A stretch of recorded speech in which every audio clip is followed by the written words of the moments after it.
শুনেছি।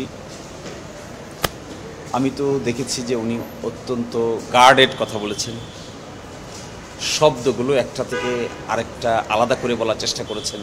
কেউ যেন চাইলেও ওনার শব্দকে আরেকটা বাক্য থেকে আলাদা করে ব্যবহার করতে না পারে, এই সতর্কতা তিনি অবলম্বন করেছেন। আমি মনে করি this is a good start, এবং আমি এটাও মনে করি বাংলাদেশের রাজনীতির ইতিহাসে গুরুত্বপূর্ণ ব্যক্তিবর্গের মধ্যে তিনি একজন।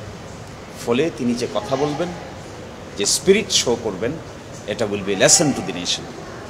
ইন মাই ভিউ উনি যে গার্ডেড কথা বলেছেন এটা আমি খুব পছন্দ করেছি। রাজনৈতিক নেতৃবৃন্দকে ক্যালকুলেটিভ ওয়েতে কথা বলতে হয়, এবং সম্ভবত উনি প্রফেশনাল অ্যাডভাইস নিয়েছেন বলে আমার কাছে মনে হয়েছে। কারণ বিবিসি বাংলার সাথে যে সাক্ষাৎকার দিয়েছেন এটা নিশ্চয়ই একটা ঐতিহাসিক দলিল হিসেবে থেকে যাবে। এই ক্ষেত্রে আমি ব্যক্তিগতভাবে ওনাকে অত্যন্ত সুচিন্তিতভাবে শব্দ চয়ন করেছেন বলেও আমার কাছে মনে হয়েছে। তিনি চেয়েছেন তার বক্তব্যকে কেন্দ্র করে কোনো ধরনের বিতর্কের জন্য জন্ম না হয়। প্রাথমিকভাবে মনে হয়েছে this is a good start, বাকিটা সময়।